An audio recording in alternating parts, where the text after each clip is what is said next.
So good evening and welcome to the University of Tasmania Island of Ideas lecture series. This is held in partnership with the Launceston Chamber of Commerce and the Tamar Valley Peace Festival. The Launceston Chamber of Commerce, Australia's oldest continuously operating Chamber of Commerce, is proud to partner in this event and would like to welcome everyone, with a particular warm welcome to those Chamber directors in attendance and their platinum, gold and bronze members here tonight. The Launceston Chamber of Commerce has a vision for Launceston to be one of the great regional cities of the world, as all Launcestonians do, to do business, and a crucial criteria of a great regional city is inclusivity and diversity.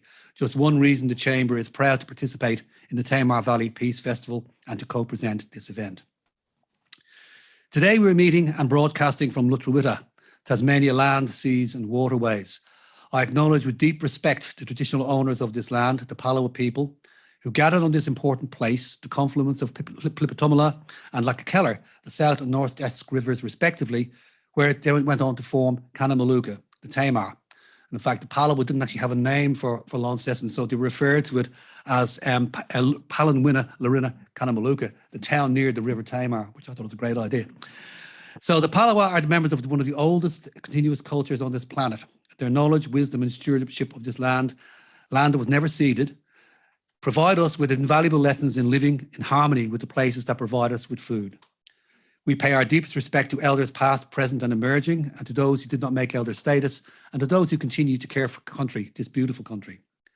We stand for a future that profoundly respects and acknowledges Aboriginal perspectives, culture, language and history, and a continued effort to fight for Aboriginal justice and rights. For those of you who don't know me, I'm Professor Dom Geraghty. I'm the Pro Vice Chancellor Launceston, and I've worked in the university for the last 32 years. That means I'm almost a local, I'm reliably informed, and it is my pleasure to be the host on behalf of the university tonight. So on behalf of the university, I would like to extend a very, very warm welcome to all tonight to the Island of Ideas public lecture, Embracing Diversity and Creating Vibrancy. As the cultural diversity of Tasmania increases, there's a new vibrancy created in our cities and towns. In fact, when I arrived here 33 years ago, I probably saw about 3 different nationalities. And over the last 20 years, I think in Mowbray alone, there's 48 different nationalities now living. So the one thing it's brought is amazing diversity, amazing vibrancy, but amazing food as well. It's great. So the number of Tasmanians born overseas, including myself, has increased by more than 50% in the last 20 years, stimulating exciting transformations. As the state population diversifies, our taste and exposure to food has changed. Entrepreneurs are starting up new business ventures and cultural experience are shared at festivals and community events. With these new layers to our social, not that I said that, layers, Irish layers, to our social fabric, there are challenges faced by new arrivals and marginalised groups as they adjust to the Tasmanian way of life, find employment, housing and social support. Tonight's speaker, John Kamara, is a humanitarian and advocate for migrant and refugee communities as the 2023 Tasmanian Australian of the Year. He will take us on a journey exploring the ways that people from diverse communities contribute to a better Tasmania, and they certainly do, both culturally and economically, and hear how we can help them overcome systemic disadvantage. So it really gives me absolutely immense pleasure to introduce John Kamara. John escaped war-torn Sierra Leone 19 years ago and started a new life in Tasmania in 2004. He now does all he can to assist migrants, refugees, and people from culturally diverse communities. His own experience and work in child protection mean that he understands the challenges new arrivals and marginalised people face. As part of his involvement in multiple boards and community groups, John highlights systemic disadvantage for migrants, such as racism, labour exploitation and recognition of overseas qualifications. He also assists with migrants' resumes and their search for jobs and housing. You got a bit on, haven't you, John? Yeah, it's good. So John co-founded the Culturally Diverse Alliance of Tasmania to support education and promote social cohesion, as well as first ever African Communities Council of Tasmania. It strives to cement relationships among African Australians and the wider community. John was recognised for his contributions at the 2023 Tasmanian Australian of the Year. So please join me in giving a very warm welcome to John to the podium. First of all, I would like to pay my respect to the elders of the Palawa people, past, present, and emerging. We are on their land, and the land was never ceded. And I'm very mindful of that. I therefore support the First Nations voice to Parliament to build a more inclusive Australia. As this year's Tasmanian Australian of the Year, I've been invited to offer my thoughts and perspectives on the employment of newcomers, or as I prefer to call us, new humans, to Tasmania, especially in the profession at this time when skill shortages are affecting many businesses. Although we are all operating in Tasmania context, it is important to acknowledge that the federal government is adopting a renewed focus on the issue of migrant workers through a number of recently released reports, including the soon-to-be-released Employment White Paper. And I take these as part of the background context of the ideas I present here. However, my perspective on attracting and retaining migrant workers in this state have driven from lived experience, my own, and also the lived experience of the many people with whom I associate, consult, debate, and discuss these issues on a daily basis. I was driven from my home country of Sierra Leone in 1999. I was a very, very young boy, about 8 or 9 years. I was very young that I even don't know how I made it. Members of my family were killed. Our house was burned down. To stay was certain death.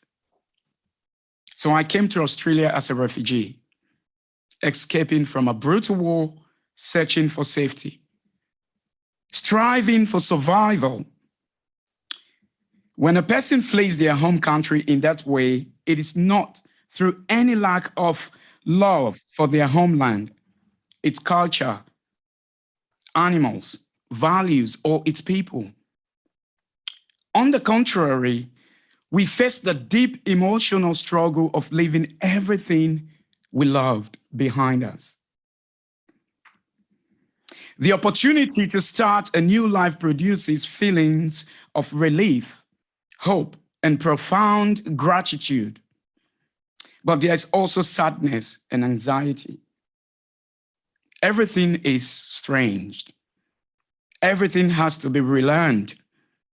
Survival no longer relies on sheltering from gunfire, weapons, but instead on navigating complex systems, learning a language, dealing with loss, gaining skills, fitting in, facing stereotypes, learning to thrive again, and ultimately in finding new purpose in giving back.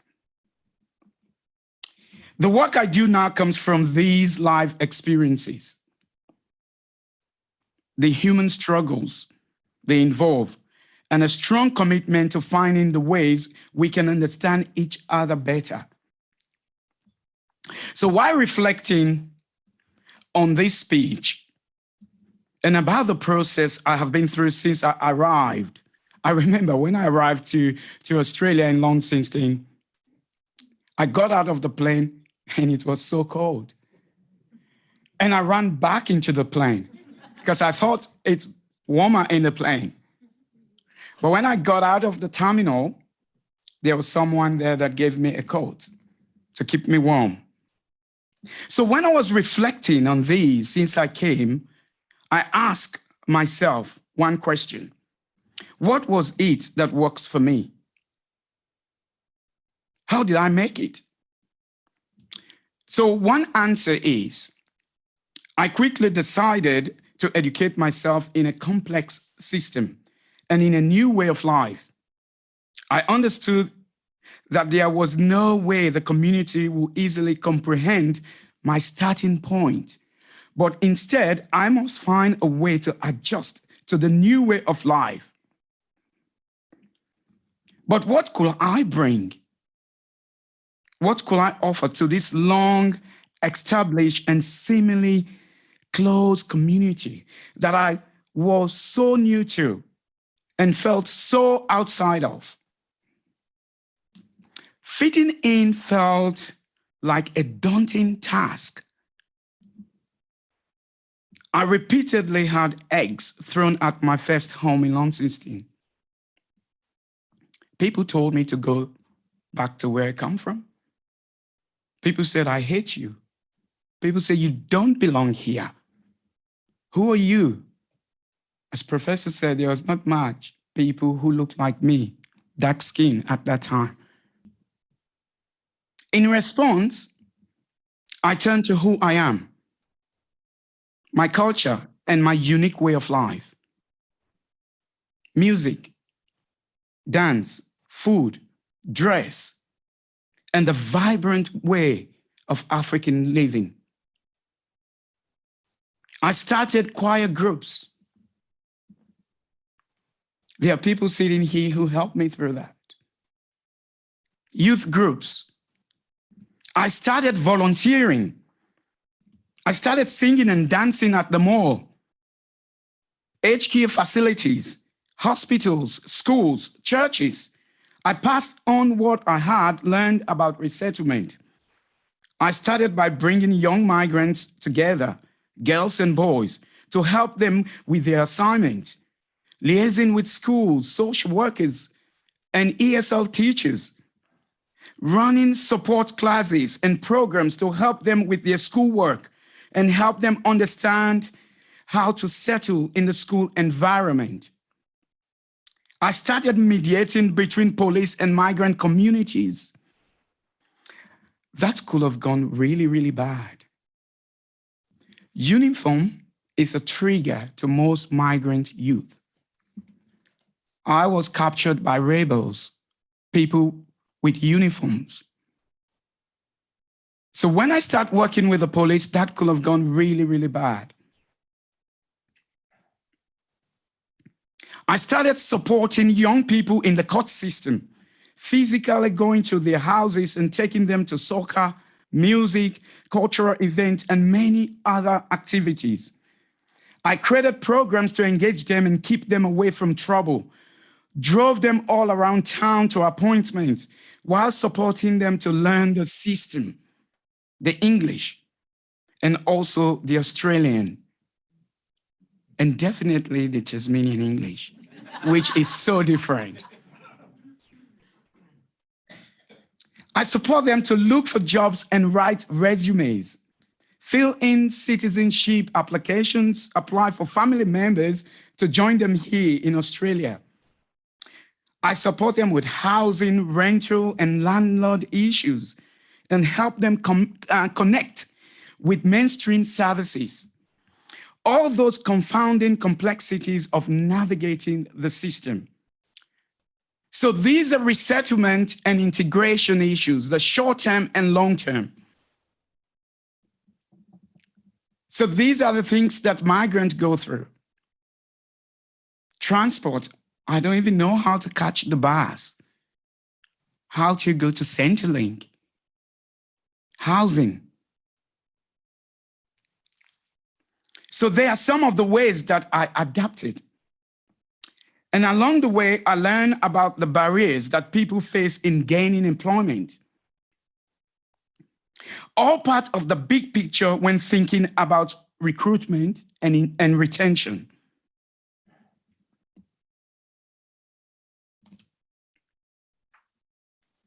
I'm currently participating in consultations with which are being held nationwide to inform the federal government multicultural framework review.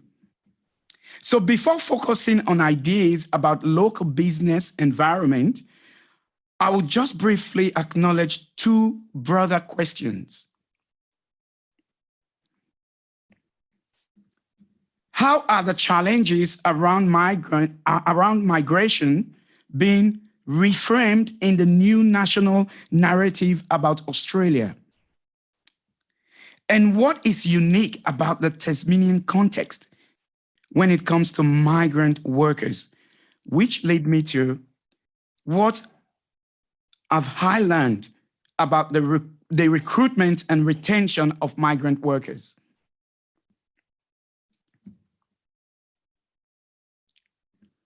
So the national context, resetting the story on migration and assessing challenges and opportunity facing Australia over the next 40 years. The big picture, long-term focus affecting Australia's economy and fiscal position are considered in the intergenerational report, which looks at the outlook over the next 40 years. Along with geopolitical pressures, the imperative of climate change and the digital transformation. The report considers strategies to address an aging population, and that is where migration comes in. Over the next 40 years, the number of people aged 65 and over in Australia will more than double. And the number aged 85 and over will more than triple. Migration is seen as a way of particularly or partially offsetting the aging of the population and growing the skills base, particularly by making the country an attractive destination to a global cohort of young, highly trained workers. Page 52 of the report points to the increased competition among aging countries for migrants, which could make it harder for Australia's migration system to attract the most skilled migrants. Climate change may also alter and accelerate migration flows within the Asian Pacific region, including to Australia. Another recent document, the Australian First Wellbeing Framework, measuring what matters. Look beyond the GDP as a measures and aims for an Australian society that is healthy, secure, sustainable, prosperous, and cohesive. The report defines a cohesive society as one which supports connections with family, friends, and the community, values diversity, promotes belonging and culture. All good news for the migrant's perspective. Another milestone in Australians' redefinition of the role of migrants came with the release of the final report on the review of the migration system by the Department of Home Affairs in March this year. The report outlines the need for a new coordinated approach to migration aimed at restoring positive Australian values to the system, reduce exploitation, focusing on productivity and regional relationships, and clarifying and articulating the long-term goals to the program to meet Australian emerging challenges. The evidence in the report will confirm the view of many struggling with the current system, that it is an ad hoc, opaque, complex, and often exploitative regime of regulations which is not fit for purpose and should not be perpetuated. Taken together, these reports and others which are being undertaken indicate that a fairer, more strategic approach with a longer-term view of the way migrants can complement the existing workforce is being developed. They also suggest and emphasizes on the importance of retaining the integrity of our humanitarian program and the credibility of our human rights reputation, and with them, our international standing. The need for solutions to the complexity and shortfalls of the visa system, and the growing importance of competing for and attracting and retaining more highly skilled workers. Now let's look at the Tasmanian context. Tasmania is unique in some ways as an island state with close-knit communities and personal and social networks that often go back a long way. Lives are immersed. That is one of the state's strengths and part of its appeal. But it can also make the system feel impenetrable to newcomers or new humans. The message I hear is that Tasmanians love the vibrancy, the food, the color, and the differences that the migrant communities bring. But they don't always understand some of the real issues that migrants face, like how they can struggle to find a place in the wider life of the community, how systems might have to adjust to promote inclusion, how perspective might need to change to foster equal opportunity and build representative leadership. Awareness needs to be raised across corporate world and expressed in government policy so that newcomers or new humans can find a place and settle. We need to go beyond, we love your dancing, we love your food, and we love your music. But that's where it stops. It seems like there has been an influx of refugee and migrants, but the fact hasn't really been processed. And because of that, there are so many untapped resource that Tasmania has not been able to utilize. The proximity to Melbourne also means that there is always an available exit to a nearby location that is more practiced in the diversity space. And this can mean that workers and skill will continue to cycle through the Tasmanian workforce if people can't progress in their roles or find community. And that will hinder the stabilization of a long-term skills base here.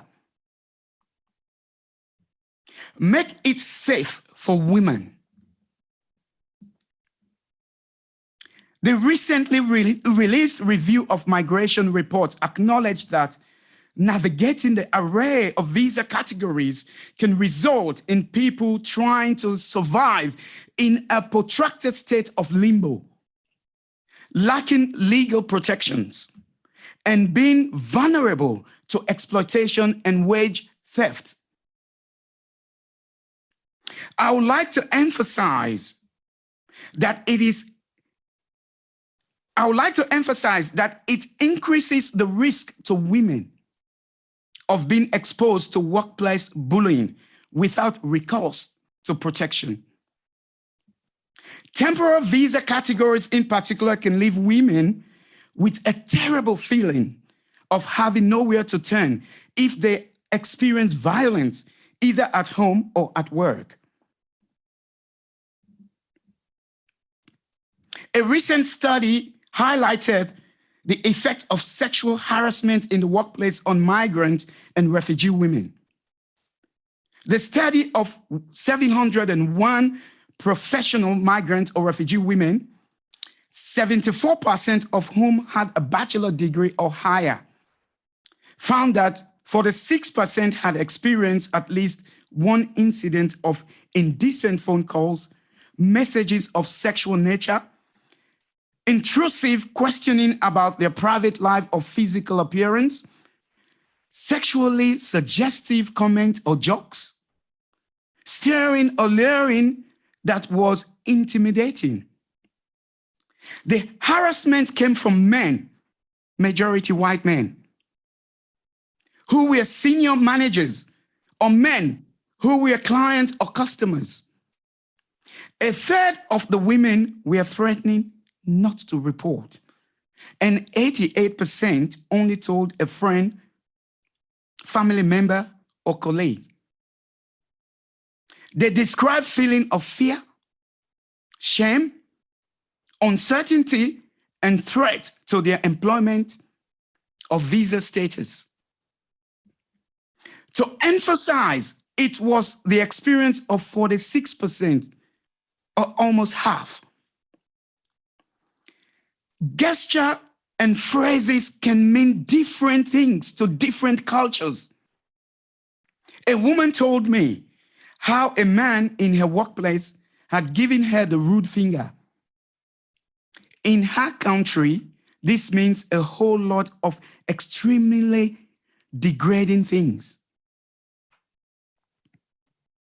There are sexual implications. It can mean that you are seen as worthless, have been ruthlessly used and dumped. It expresses contempt and disregard. She was very shaken. But after she told me, she stated, and she started begging me not to tell anyone. And it came back to the visa issue. The insecurity in the main thing is the insecurity is the main thing. Increasing the possibility that issues like these will be discussed and resolved will rely on more open discussions, and that relies on more trust and security being built into the system. These are some of the research that has been done. Racism in the Australian workplace.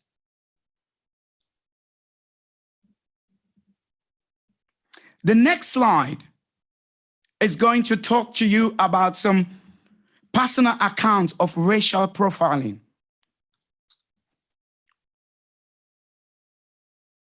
I was told you have given a leadership position role to tick the box for cultural diversity, not because of your capabilities or skills.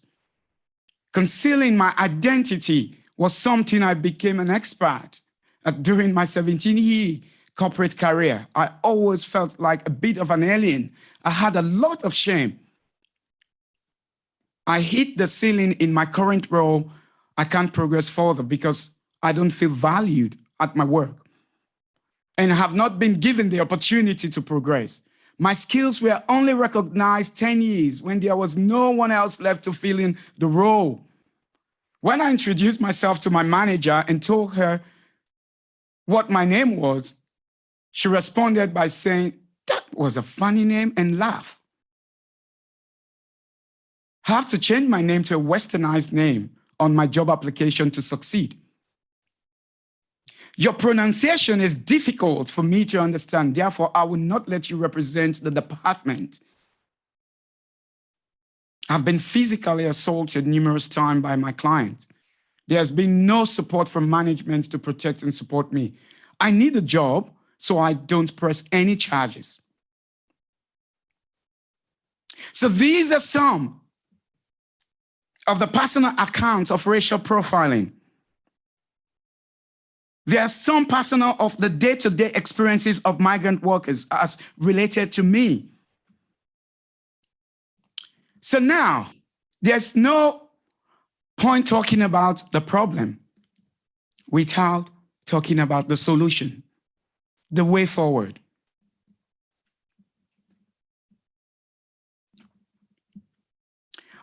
The next slides I'm going to give some practical solutions on how we can attract, retain, and recruit migrant professionals.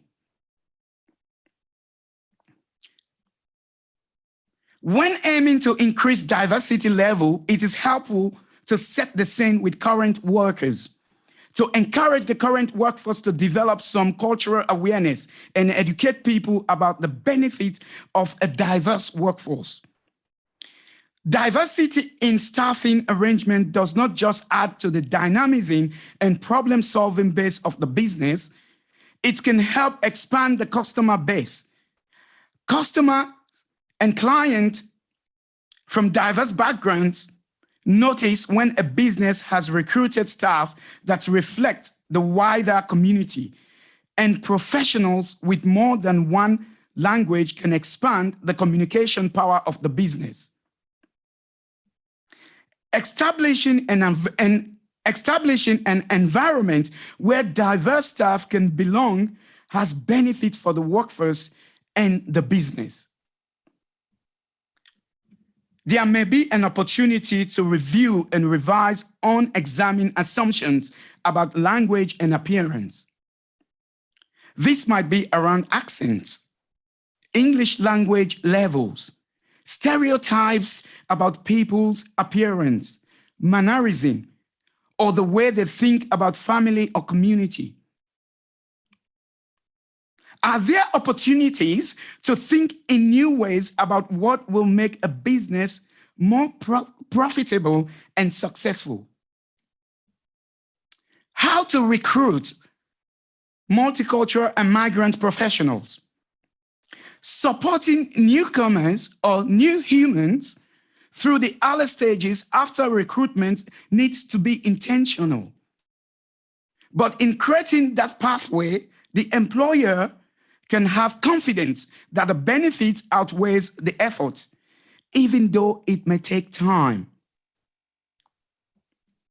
The induction process is particularly important and could include a buddy system or extra conversation and support for an internal period, so there is clarity on codes, compliance, and regulations.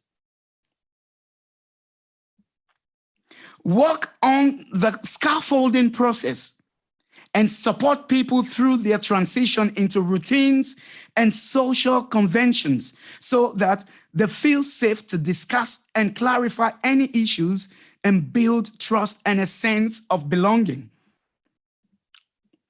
Deliberate recruit people who are capable of willing to mentor incoming staff, not people who see migrants as ungrateful idiots.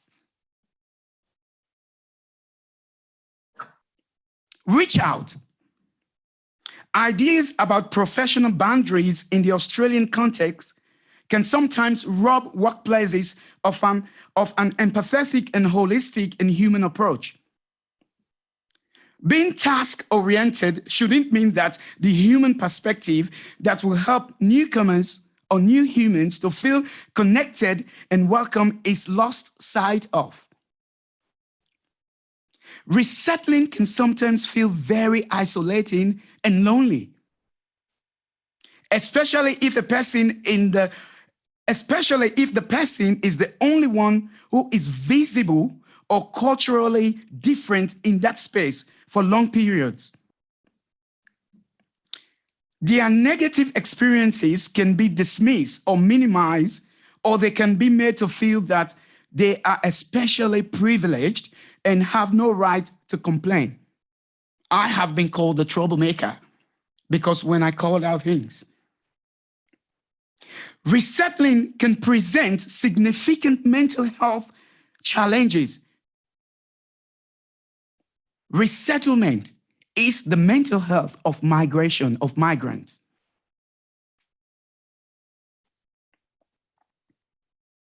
So make sure people are all right. That can make difference, a lot of difference. Go to their level. Try to understand their situation in terms of what they are going through. It might be that they are settling in a new country, new life, pressure to perform, pressure to conform. Talk about it. Have open conversations. How do people feel? Reach out with targeted and intentional support. Understand the value of workplace social events that can make a person feel part of the business or not. Deliberately build some inclusive cultural awareness. For example, simple things like everybody bring a meal from their country that they can share. Have someone talk about things that they used to do at work back home. What was work like for them there? There are different ways of working, different approach to productivity, and different creative ways of thinking about things in every culture. It's not the right way of doing things, it's always the best way. What can we all learn from each other? Another way to build connection and understanding one another is to attend cultural events in community settings. And to encourage staff to do that. This brings an emphasis to the strength, vibrancy, and unique contribution that resettling communities are adding, and it helps build appreciation and a sense of solidarity in community. How do you retain multicultural staff and diverse professionals? Racism, both deliberate and unconscious, needs to be taken into account. Policies to deal with inclusion and prevent discrimination need to be reviewed and referred to, and staff have to know that the policies exist in order for them to support a sense of cultural safety. Regular staff training is needed to reinforce the message. Setting and monitoring outcomes on workforce diversity targets, including diversity targets for leadership roles, can make a difference. I have been in my role for 15 years and I haven't progressed. People who we started are the directors and assistant directors. And it is important to understand that migrant women face different challenges in the workplace than migrant men. Make it safe to speak out. What will make them stay? Workers from diverse backgrounds are more likely to stay in a role if they feel connected to the work environment, in the sense that they are part of a community. Work for us and for most migrant community is part of our community. In Australia, work is work, and after 5, you switched off. How can the work environment be less impersonal? I've heard instances from HK where nobody talked to the worker. It was like she wasn't there. She was just like a work instrument, but not seen as a person.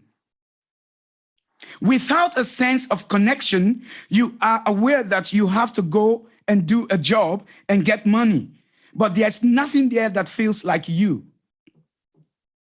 You have to fit in, which is okay. Everybody does. But the workforce is very wide, and a sense of isolation takes a toll when there are no efforts from the majority to extend a sense of belonging. Professor John Powell from the University of California has researched employee belonging and identified that it is better and it is about being seen, connected, supported, and be proud. When you are seen at work, you are recognized, rewarded, and respected by your colleagues.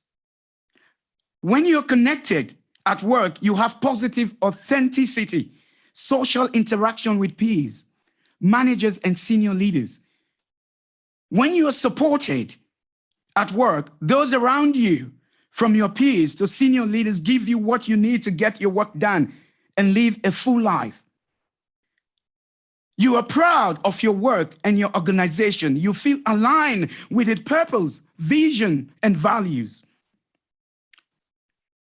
A think tank, COCO, has identified that a sense of belonging needs to be actively fostered at every level of an organization. From senior leaders, lay the foundation by being respected role models who are relatable, accountable, and trustworthy. Managers carry the culture by being responsive, honest, and empowering. And peers drive belonging through respect, acknowledgement, and clear communication and feedback. The likely cost of not building that belonging is that workers will burn out. They will plan to leave, not give their best, or discuss their companies in a negative way. So these are the research I was just talking about, the element of belonging.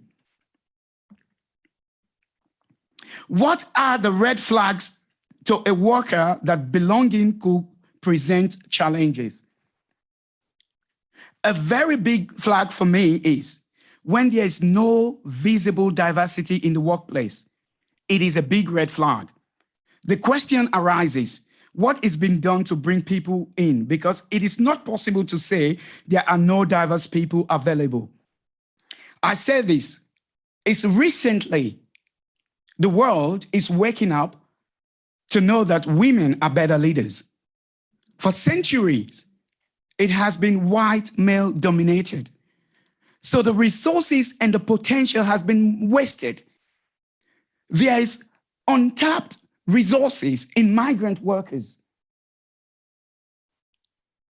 There's debate going on that Australia is shortage of skills. That's not correct, in my opinion. You go and talk to the Uber drivers. They have doctors. They have master's degrees. Migrant workers are made to believe that they only work in aged care, in the hospitalities. Don't get me wrong. There is an important role. We need to look after our aging populations, and we are so proud of doing that. But the potential has been wasted because we are different. We are not on the table to discuss policies. We are not on the table to see how we can benefit the economy. We are only put in a box. And yet we are having a discussion around shortage of skills. There are GP clinics who have been shut down because there is no health professionals to run them. But there are doctors who are driving Ubers. Their qualification is not being recognized. So a big red flag for me is when I'm not included in things that have to do with me or my role. When people talk about how to manage me, like it is a case management discussion, but without involvement in it, just people having some isolated conversation. It's like you are not really present to them, but you are some sort of a project. Like let's put this plan in place about him. A big red flag for me is when I'm judged without the opportunity to know about the stereotype script. Oh, this is what people from Sierra Leone are like. Another big red flag, not being included. For example, when social activities are agreed to without thought of what might be possible or appealing. For example, instead of going straight to a decision like, let's go out drinking, it might be a better of asking, what will work for you?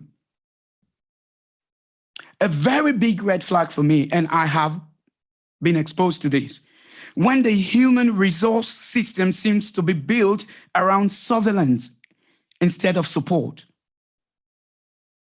when there is only one person of diverse background left and all the others who tried to work there have left? Why have they all left? It's a very big flag. And what will make migrant workers leave is when they are operating below their skills level for a long period of time. And this can be particularly destructive and affect retention. Have a system that effectively assesses the skills and the areas that best suits that person. Can the business create an opportunity to accommodate that new role? Recent graduates are often working below their skills. Now, being Tasmanian Australian of the Year has given me this platform to open up the conversation about integration and about integrating migrants and refugees into the economy and the society so that everyone benefits and we grow together respectfully and prosper. We are not here to take your jobs. We are not here to take your housing. We are here to complement it. We are here to contribute to the economy. There's a lot of fear of what our presence will be. My name would disqualify me for an interview. If I change my name to a westernized, with my credential, I'll be the first person who will have that interview. We need to grow together, not apart. Potentials, resources has been wasted. But the bigger thing, people are getting hurt. Unnecessary pain. I hope I have thrown some light on the ways to build trust with employees from diverse backgrounds as a means to increase the productivity and protect the brand of your business. One positive strategy is to be connected with a diverse organization in Tasmania where consultation and advice about effective approaches can be sought.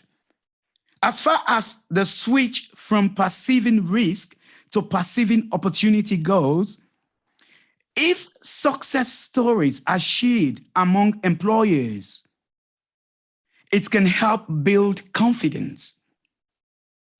Employers, the business manager in the blue line industry that do some laundry said to me, 35% of his workers are from the disability sector.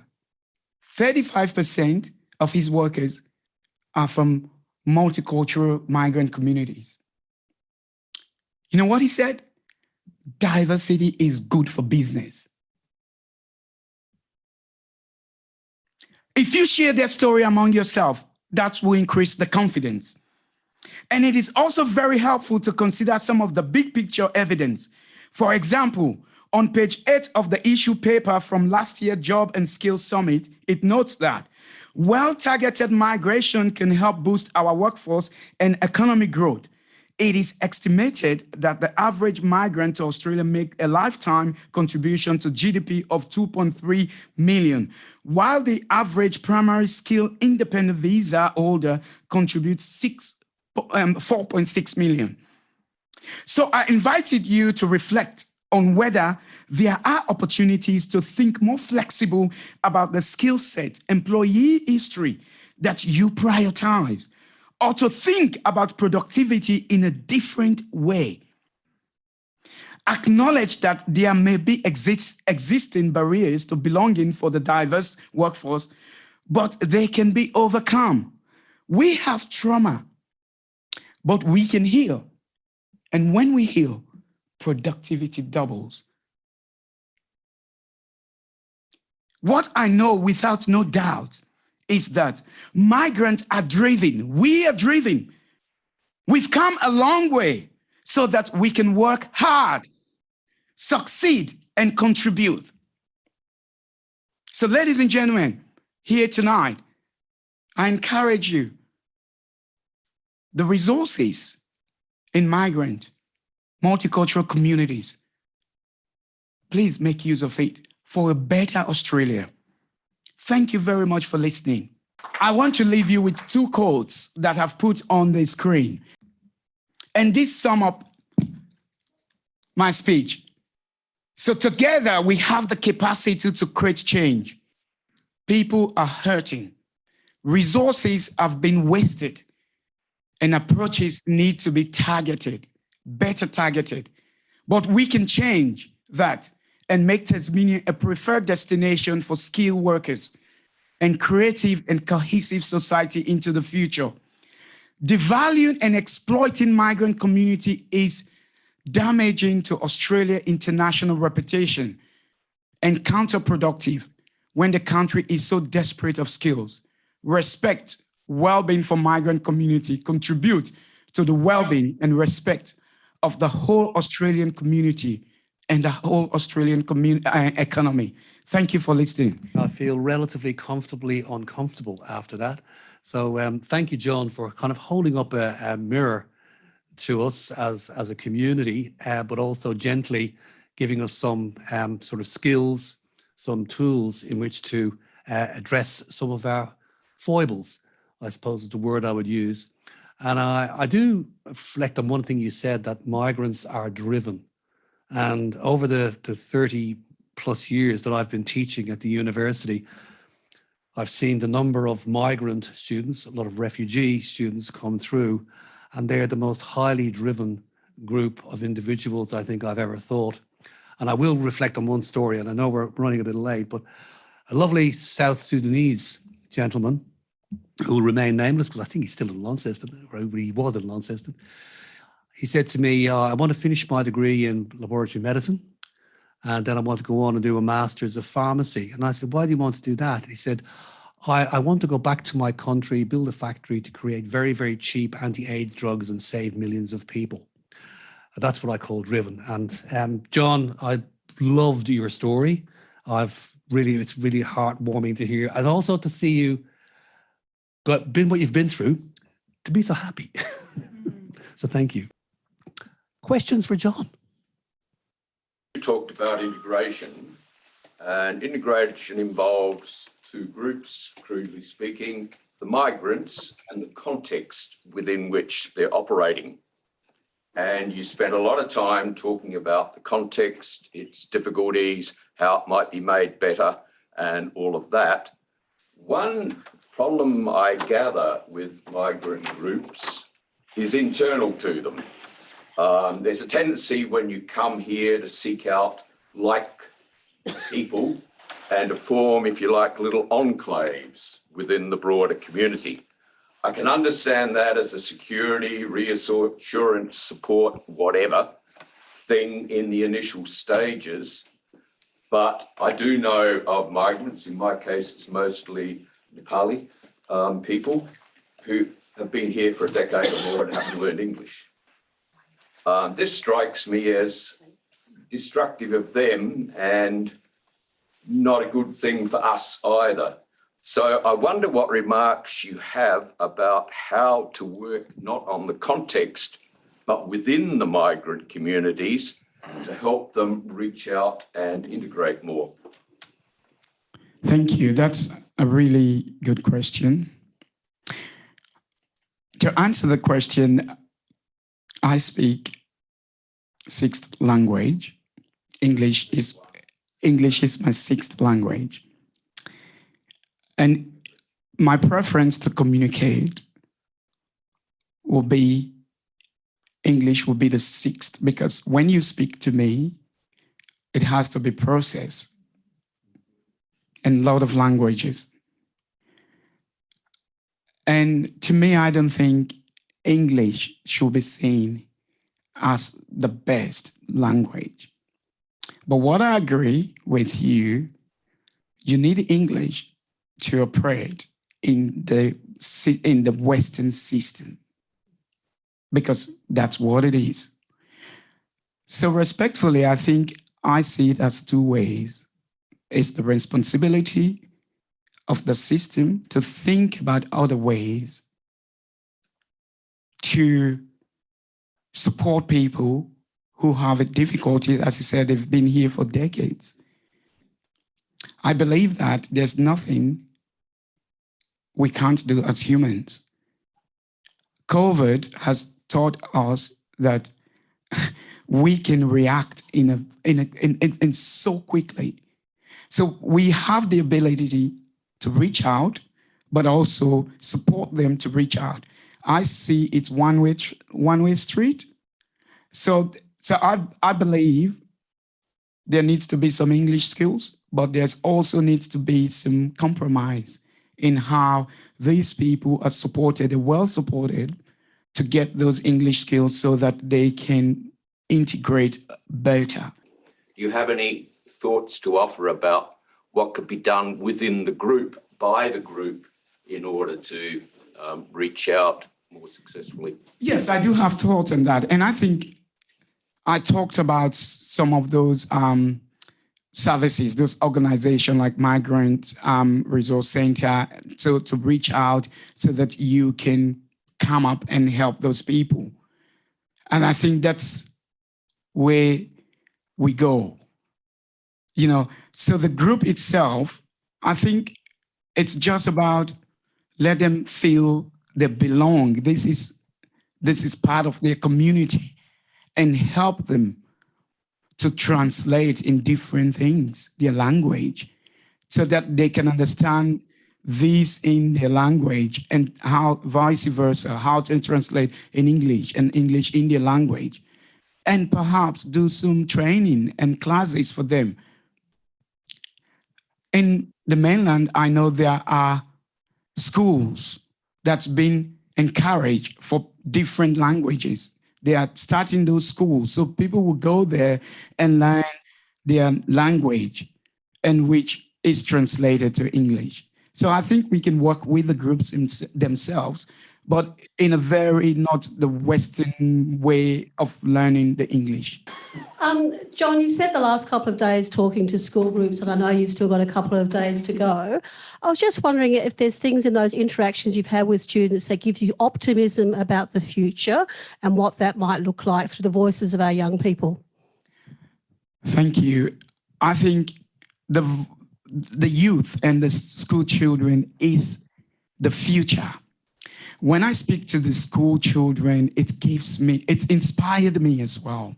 And there's a lot of inspiration I get from there. Because the adult, I think we have a set mind. The children are very open. They are very open to ideas. And it's the way to go. We should target that cohort of group coming forward. So they inspired me as well, because when you hear the questions that they ask, they are very, very ignorant and very, very naive of what the older generation we know, and we are set in our ways. So that inspires me when I talk to them. And yesterday I was singing and dancing and making music in Ravenswood, for example. The kids want me to sing. So it's so special, and that gives me that energy and inspiration. Thank you, John, and thank you for, as Dom said, holding a mirror up for us. I think for me it's been actually a great time of reflection tonight to listen to your words and how I can take some responsibility in being that change in our community too. Going back to what was said earlier, there is, we all gravitate to our own communities, right? And we all have to think about how we do that differently. So thank you for making me think quite deeply about that. You talked about the skills, and we've all been with Uber drivers who are doctors, engineers, all sorts of fantastic roles. And I've been in aged care for a long time, and I've worked with some amazing people from the Migrant Resource Centre that have come to do hospitality roles in our workforce, that are journalists and have all sorts of amazing qualifications. That's blown me away. So with the platform that you have now, which is amazing, and we talked about that a little bit earlier and the opportunities that affords, I just wonder if there's anything collectively we can do with you and to support you to influence the government around recognising skills of those migrants. Thank you very much, and Jackie. That's a really, really good question. I briefly talked about I am part of a review panel, the Multicultural Framework Review, that the Minister for Immigration and Home Affairs, Andrew Giles, asked me to be part of that panel, part of that reference group. So I think what I encourage everyone to do is to your vote. It's very important. These are your civil rights to talk about things, about these policies that need to change. Because I said that new humans are coming, and it's only going to be more. We are part of a global society. So it's going to be different. There will be a time this room will not only look white, it will be so diverse. Okay, so I think the things we need to do at every level, from the top, middle, and to the bottom, we need to take the responsibility and push this forward and talk about it, because there are systems and policies. My mother, I can't get her to Australia because I need to prove that she's my mother. So these are some of the policies. But someone from Europe takes 3 months to get a visa. A parent from Europe takes 3 months for them to get here. So these are systemic disadvantage of people from migrant background. Why? I'll just say because we're Black people, and there's so much suspicion, there's so much fear, there's so much stereotype. You know, if your parents are here, they will not go back. If your sister's here, I was in Melbourne, a migrant woman is just crying, John. They refused my mother to give her visa. They refused my sister. They said, I asked why. They said, oh, she will not go back. Yeah, but it's not done for the white European people who wants to come here. That's 3 months. That's the most. You will get the visa. So let's speak out. Let's be part of change and put some votes, and yeah, let's keep the conversation going. Just as a positive thing, I've been to Mowbray Primary School on a few occasions and a couple of other schools around the state. And every time you go in, there's many children. And our younger children, is it on there? Hello. And they don't see color, they don't see race, they don't see accent, they don't see anything. So the future, I think, is going to be a lot brighter for our migrants. I would like you to, by the way, I hope this presentation has created some thoughts, like Jackie said there. So I now invite the Executive Officer of the Launceston Chamber of Commerce, William Cassidy, to join us on stage to provide a vote of thanks. Thank you, Dom, and thank you, John. I found that presentation to be thought-provoking, inspiring, motivating, and sobering. Before I give the official vote of thanks, I'd like to make mention of a subject closely aligned to tonight's subject. At the very beginning of his speech, John mentioned staff shortages, and in my role, when I conduct member engagement meetings with members, just about every business in Launceston tells me that staff shortages are one of their top 3 issues. This could be a business of any size in any industry, and they're all struggling to find staff. Launceston businesses could significantly benefit by increasing our population and employing new arrivals or new humans to our region. There are people who want to move here to live and work, but where will they live? A lack of residential accommodation for potential new arrivals to our city is slowing skilled migration to our city. The Chamber is advocating for better planning and the removal of barriers to the construction of new homes. We're also asking the question, is the future of housing for Launceston well designed and considered medium to high density residential developments that offer affordable housing rather than the single dwelling on the quarter acre block that used to be the Australian dream? a dream that is now unreachable for many Australians? Could new thinking around residential developments aid vibrancy and diversity in our CBD and suburbs? This question I will leave you to ponder. I'd like once again to thank John Kamara for his presentation tonight. Thank our host, Platinum Chamber member, the University of Tasmania, Professor Dom Geraghty and his team. And a big thank you to the Tamar Valley Peace trustees and their team who have developed the Tamar Valley Peace Festival. The Tamar Valley Peace Festival goes from strength to strength each year, and this small, hardworking team behind it deserve a round of applause.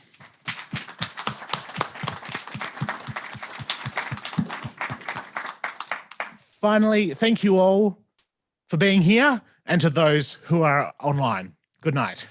Quick bit of housekeeping. This evening's talk will be available very soon on video and podcast via the Island of Ideas, which is now on the screen by the magic of technology. So the university keeps help us look at generating new ideas over the coming years and months and decades. Thank you. Thank you again, John. Thank you all for turning up, and thanks to Peace Festival.